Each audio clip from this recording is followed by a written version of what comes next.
O Brasil tem algumas empresas que nos representam muito bem mundo afora, e eu já contei a história de algumas delas aqui no canal, como a WEG, a Agrale e a Embraer.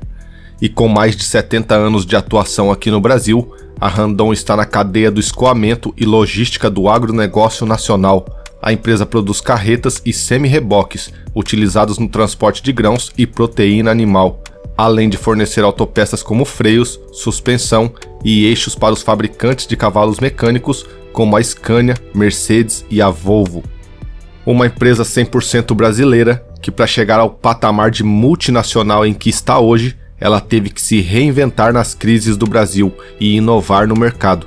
E uma de suas inovações foi fornecer o primeiro sistema de freio a ar comprimido. Hoje a Randon é o principal exportador brasileiro de implementos rodoviários, com uma rede internacional composta por 48 postos de distribuição e sendo responsável por cerca de 60% das exportações do Brasil. A história de expansão do transporte de cargas no país e no exterior está diretamente ligada à evolução da Randon no atendimento às demandas desse segmento e criando soluções inovadoras e tecnológicas que tornaram a empresa um player mundialmente reconhecido. Mas como a Randon surgiu e como ela se transformou em uma empresa que orgulhosamente representa o nosso Brasil, é o que eu te conto nesse vídeo. A história da empresa começou com um dos 18 filhos de um italiano no Brasil, Abramo Randon, que aprendeu por aqui a profissão de ferreiro e logo após ter se casado e voltar a morar em uma de suas primeiras cidades, que foi Caxias do Sul, Abramo Randon alugou um pequeno galpão onde fazia os seus serviços de ferreiro.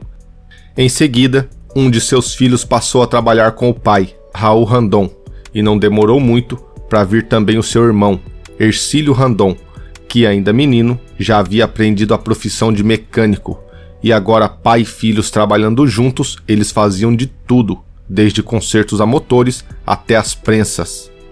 Em 1949, os irmãos Hercílio e Raul, que se davam muito bem trabalhando juntos, decidiram ampliar os negócios, aproveitando as instalações da oficina do pai. E em 1952, a Mecânica Randon Limitada foi constituída, mas ela só começou a operar efetivamente em 2 de janeiro de 1953. O negócio foi bem, que logo resultou em uma parceria com um outro integrante também italiano, Antônio Primo Fontebasso. Antônio tinha uma oficina que consertava caminhões e automóveis e logo começaram a fabricar freios a ar comprimido para os reboques. Só que infelizmente a sociedade durou pouco. Em 1955, Antônio ficou doente e foi preciso se afastar dos negócios. E na década seguinte, com o ritmo da industrialização acelerando no Brasil, o avanço do mercado automobilístico foi crescente e a Randon iniciou algumas fabricações e inovou no mercado pela primeira vez, trazendo o sistema de freio a ar comprimido, e logo se tornou o produto de sucesso da empresa, e em pouco tempo veio também o desenvolvimento do sistema do terceiro eixo para os caminhões. E depois do ar comprimido e do terceiro eixo, a Randon criou seu primeiro semi-reboque, equipamento que levaria o nome da marca Brasil afora. Já nos anos 60, a marca cresceu expandindo seu portfólio de produtos, com a criação dos semi-reboques de 1 e 2 eixos e da novidade e até então inédito no Brasil, o semi-reboque de 3 eixos para caminhões pesados. O equipamento era uma criação do próprio Hercílio, que veio de encontro com a regularização da Lei da Balança. A Lei da Balança é uma legislação que estabelece as diretrizes para o controle do peso do veículo de transporte, e o principal objetivo da lei é evitar a sobrecarga e o desequilíbrio do peso no caminhão. E a expansão acentuada da Randon na década de 70 pode ser explicada pelo crescimento da demanda dos seus produtos, em um primeiro momento, durante o chamado Milagre Econômico Brasileiro, que aconteceu entre os anos de 68 a 74. A economia brasileira cresceu em média 10,9% ao ano, liderada pela indústria, e a Randon se beneficiou desse momento. Mas posteriormente, o fim do milagre econômico devido ao primeiro choque do petróleo levou o governo militar a implantar o segundo Plano Nacional de Desenvolvimento. Assim, a partir de 74, o governo passou a financiar investimentos em infraestrutura, insumos e bens de capital, a fim de aprofundar o processo de substituições de importações e, simultaneamente, ampliar a capacidade exportadora do país, tanto de bens primários quanto de manufaturados. Entretanto, o segundo choque do petróleo no final da década de 70 fez o endividamento externo ser insustentável, precipitando uma crise econômica, e o resultado foi uma acentuada retração econômica, onde a indústria e a demanda por bens de capital foi duramente afetada.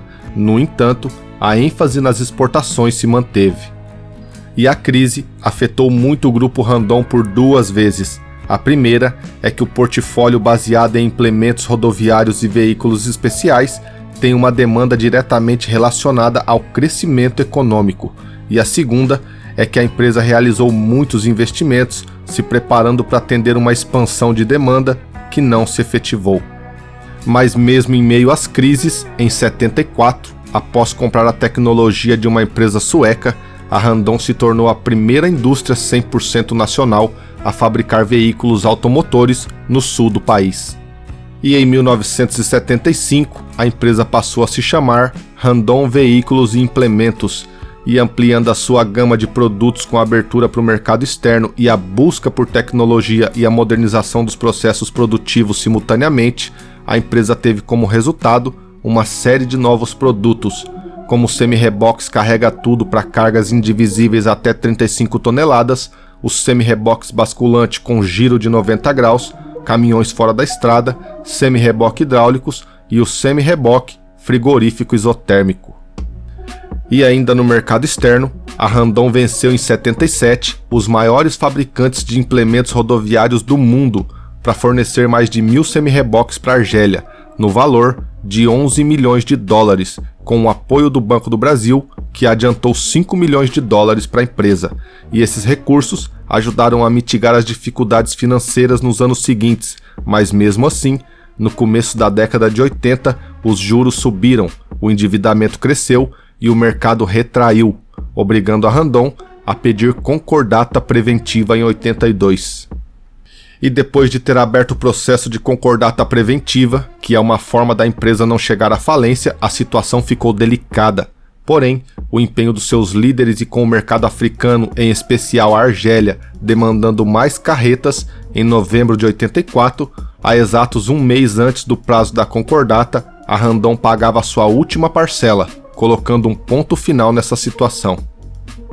E depois de ter vencido crises e uma concordata, a empresa passou a ser vista como um exemplo de gestão, não fazendo demissões em massa durante o seu período de crise, e esse momento difícil serviu para a empresa para melhorar a sua filosofia, construir uma nova cultura e aprimorar os seus métodos. Só que em 1986, um outro choque na empresa. Hercílio Randon veio a falecer, e esse ocorrido obrigou a empresa a fazer uma reestruturação organizacional e acionária no começo dos anos 90. E a reestruturação acionária aconteceu em 92, quando a família se retirou do controle direto da empresa e passou a usar uma holding familiar como investidor majoritário da Randon, isolando os conflitos familiares e abrindo caminho para atrair investidores e fazer mais parcerias. E nessa mesma época, a Randon passou a formar um conglomerado, ao iniciar uma empresa juridicamente independente. E a partir daqui, a empresa criou vários braços de atuação em diversos ramos diferentes. Através de uma joint venture em 1986, foi criada a Master, o maior fabricante de freios a ar do Brasil. E em 1987 veio a Randon Consórcios, com o objetivo principal de facilitar a venda de implementos rodoviários produzidos pela própria Randon para os seus clientes, só que ao longo do tempo, a empresa também passou a atuar e administrar o consórcio de outras marcas e entrar em novos segmentos. E em 94 foi criada a Randon Argentina, com sede na cidade de Rosário. A empresa se dedica na fabricação e comercialização de implementos rodoviários relacionados ao próprio mercado argentino. E em 1995 veio a Just Brasil, que em 2001 passou a atuar também no segmento de máquinas agrícolas. A empresa atua como a principal fornecedora de componentes e sistema para indústrias de montadoras de caminhões e fabricantes de reboques e semi-reboques. A Just Brasil é o resultado de uma joint venture com uma empresa alemã que é líder mundial em tecnologia de quinta roda e um dos mais importantes fornecedores de autopeças para a indústria de caminhões, semi-reboques e reboques no mercado internacional. E entre 1995 e 96, foi a vez da Randon adquirir da Agrale o controle acionário da Fras-le, que é a maior empresa da América Latina e uma das líderes mundiais na produção de materiais de fricção. A Fras-le foi o primeiro fabricante de materiais de fricção do Brasil a obter a certificação pela norma ISO 9001 e possui também o ISO 14001, e o seu centro de pesquisa e desenvolvimento é um dos mais bem equipados do mundo, contando até mesmo com laboratórios químico e físico. E já em 1997 nasceu a Suspensys, uma empresa que foi criada também a partir de uma joint venture, com o objetivo de ser líder global no desenvolvimento e produção de eixos e suspensões para veículos comerciais.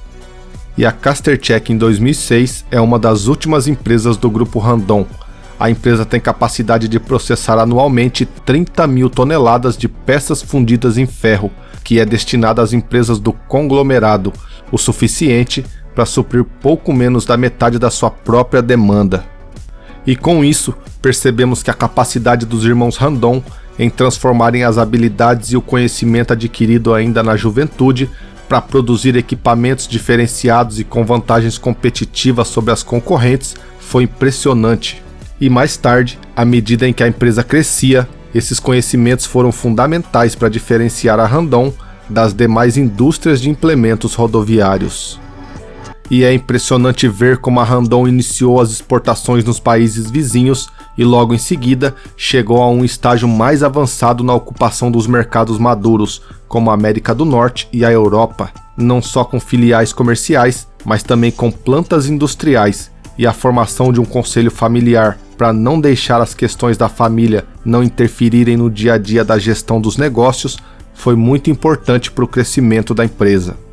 E infelizmente, o último fundador da empresa, Raul Randon, faleceu em 2018 aos 88 anos, decorrente de complicações de uma cirurgia, e Daniel Randon, que é o filho de Raul e já tinha uma forte atuação na empresa, assumiu como presidente e CEO das empresas Randon em 2019 e é hoje o responsável por intensificar os movimentos de inovação da companhia.